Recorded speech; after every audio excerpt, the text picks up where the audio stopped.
Olá, bem-vindos a essa nossa exploração.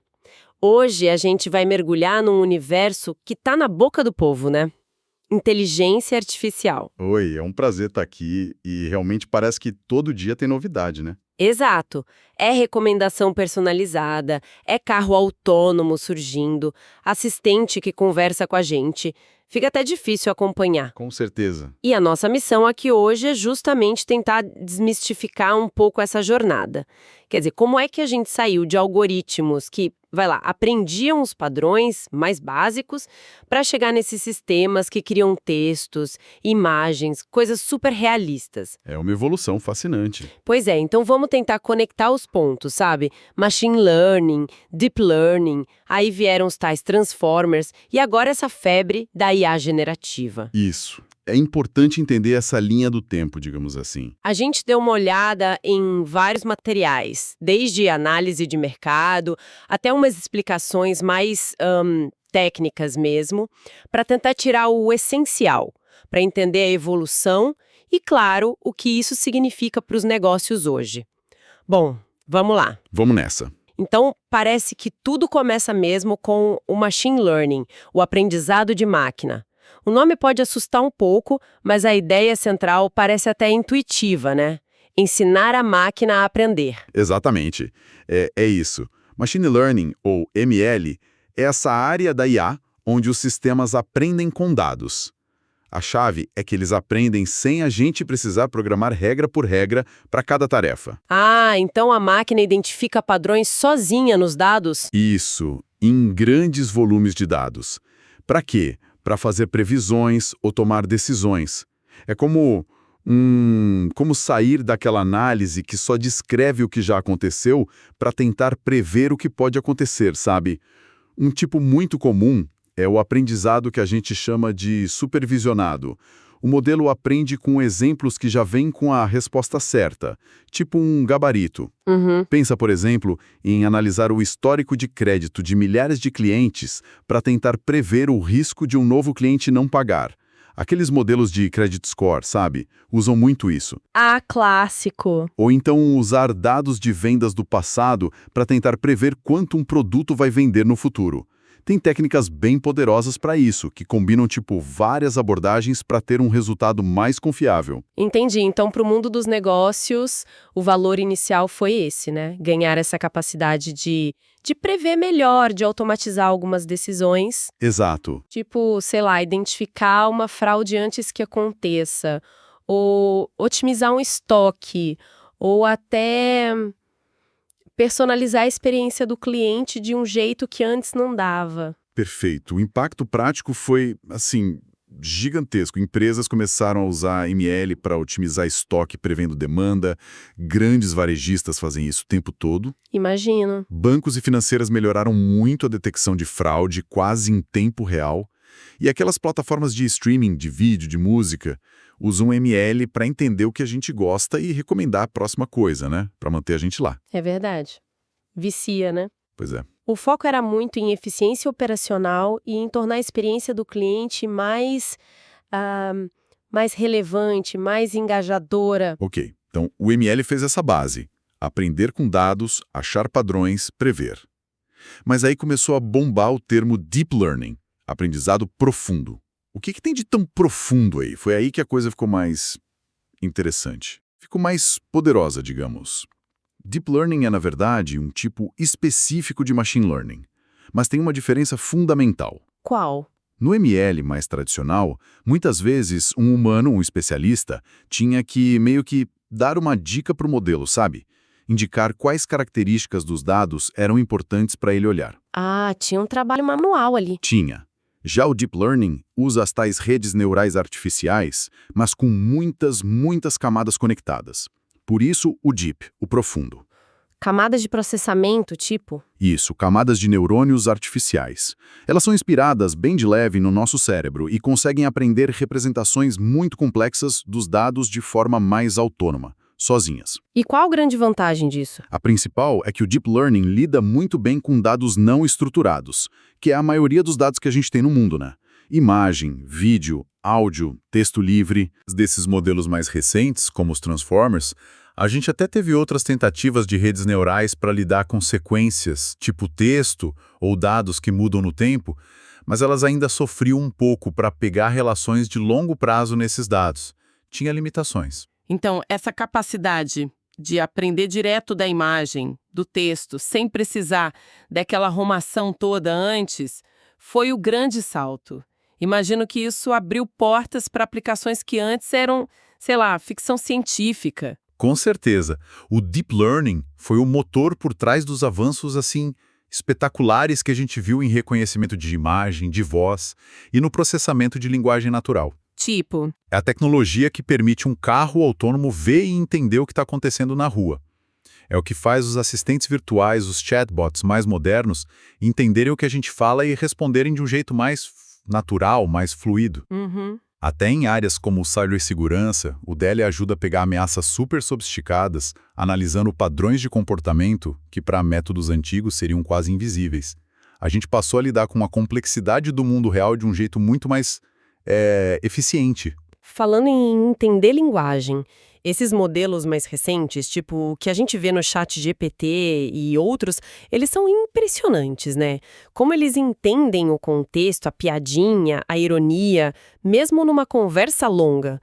Parece que eles prestam atenção de um jeito diferente. Essa é a palavra. Atenção. É a chave de tudo. Os modelos anteriores, mesmo os de Deep Learning das sequências, eles liam as palavras uma depois da outra, sabe? Em ordem. Sequencialmente. Isso. E isso criava um problema. Imagine uma frase longa. Se uma palavra lá no começo era super importante para entender outra lá no final... A informação se perdia no meio do caminho. Exato, ia se dissipando, como a gente diz, o tal do gradiente evanescente. Aí veio o mecanismo de atenção, que surgiu ali por 2014 e se consolidou mesmo em 2017. Foi uma virada de chave conceitual. E o que ele faz de diferente? Ele permite que o modelo, na hora de processar uma palavra, consiga olhar e avaliar a importância de todas as outras palavras da frase ou do texto, não importa o quão longe elas estejam. Ah, ele olha para tudo ao mesmo tempo? De certa forma, sim. É como se ele tivesse a capacidade de focar na hora certa, no que é mais relevante para entender o contexto daquela palavra específica naquele momento. Como ele faz isso? Parece mágica. Não é mágica, é matemática. Mas uma forma simples de pensar é assim. Para cada palavra, o modelo meio que pergunta: que informação extra eu preciso para entender essa palavra aqui? Aí ele olha para todas as outras e pensa: o que cada uma pode me oferecer? Se tem uma combinação boa, tipo se uma outra palavra parece relevante, ele puxa o significado dela, dando mais peso, mais importância para essa palavra na análise. Entendi. Um tipo disso que é fundamental é a auto-atenção ou self-attention. É quando as palavras dentro da mesma frase prestam atenção umas nas outras. Para entender o contexto interno da frase. Isso. Pega a frase. O juiz negou recurso porque a sentença era final. A autoatenção ajuda o modelo a conectar juiz com sentença e recurso. Aí ele entende que sentença aqui tem um significado jurídico, não é só uma frase gramatical. Ele faz essas conexões cruciais para o sentido. Uau, fascinante! Quer dizer, então, que essa ideia de atenção, de permitir que cada palavra olhe para todas as outras para entender o contexto, foi tão poderosa que levou a uma arquitetura de IA totalmente nova? Os Transformers? É isso. Attention is all you need. Atenção é tudo que você precisa. Ousado. Muito. E a grande revolução foi essa. Eles abandonaram completamente aquelas estruturas que processavam palavra por palavra, as RNNs, e construíram um modelo baseado inteiramente nesse mecanismo de atenção e em camadas neurais mais simples. E quais foram as grandes vantagens disso na prática? Duas principalmente, que foram transformadoras. Primeira, paralelização. Como o cálculo da atenção para uma palavra não depende do que foi calculado para a palavra anterior, dá para fazer muito do processamento ao mesmo tempo, em paralelo. Ah, e aí entra o poder das GPUs, certo? Acelera tudo. Exatamente. Permitiu treinar modelos muito, muito maiores e mais complexos em bem menos tempo. Segunda vantagem, uma capacidade assim sem precedentes de pegar essas relações de longo alcance, entender o contexto em textos enormes, em diálogos complicados, coisa que antes era muito difícil. Mas peraí. se o modelo não processa mais em sequência, como ele sabe a ordem das palavras? Porque o cachorro mordeu o homem é bem diferente de o homem mordeu o cachorro, né? Perfeito. Ótima pergunta. Eles resolveram isso com uma técnica chamada Positional Encoding, codificação posicional. Basicamente, eles adicionam uma informação extra a cada palavra, como se fosse uma etiqueta, dizendo você é a primeira palavra, você é a segunda e assim por diante. A posição vira parte da informação da palavra. Entendi. E para capturar tipos diferentes de relação? Tipo relação gramatical, relação de significado? Para isso, eles usam a atenção multicabeça, multi-head attention. É como se tivessem vários focos de atenção funcionando em paralelo, cada um talvez especializado em pegar um tipo diferente de relação contextual. Mas o coração de tudo é a atenção. Ela virou o mecanismo principal. Entendi. Então essa arquitetura Transformer é a base para muito do que a gente ouve falar hoje em IA avançada. Tipo BERT, GPT, eles são todos a mesma coisa ou são mais como ferramentas diferentes construídas com essa mesma tecnologia de base? São como ferramentas diferentes otimizadas para coisas distintas, mas que compartilham sim essa arquitetura fundamental de atenção. Lembra que eu falei que o Transformer original tinha um encoder, para ler e entender, e um decoder, para gerar a saída? Lembro. Então, com o tempo, surgiram modelos que usam só uma dessas partes, ou que combinam elas de jeitos diferentes. Dá para a gente agrupar mais ou menos assim, simplificando um pouco. Certo. Primeiro, os modelos encoder-only, só com o codificador. Pensa no BERT e suas variações. Esses são ótimos em ler um texto e entender profundamente o significado. Eles olham para frente e para trás no texto, contexto bidirecional. São muito usados para quê? Análise de sentimento, sabe? Entender se um comentário é positivo ou negativo. Uhum. Ou para extrair informações-chave, tipo nome de pessoa, de empresa num texto. Ou para sistemas de pergunta e resposta, que precisam entender bem um documento para achar a resposta. Ok, esses entendem o texto. Exato. Aí tem os modelos decoder-only, só com o decodificador. Aqui entra a famosa família GPT. Esses são projetados principalmente para gerar texto novo. Eles continuam a partir de uma informação que você dá, o tal do prompt. Ah, os criadores de conteúdo. Isso. Eles funcionam prevendo qual a próxima palavra mais provável, com base no que já foi gerado. São a espinha dorsal de muitos chatbots avançados, ferramentas para ajudar a escrever, criar roteiro, código de programação, tudo que envolve criação. Entendi. E tem mais algum tipo? Sim, tem os modelos encoder-decoder que usam as duas partes. O Transformer original era assim, e tem outros como o T5, o BART. O codificador entende a entrada, o decodificador gera a saída, prestando atenção no que o codificador entendeu. Para que servem esses? São ideais para tarefas que transformam uma sequência em outra. O exemplo clássico é tradução automática.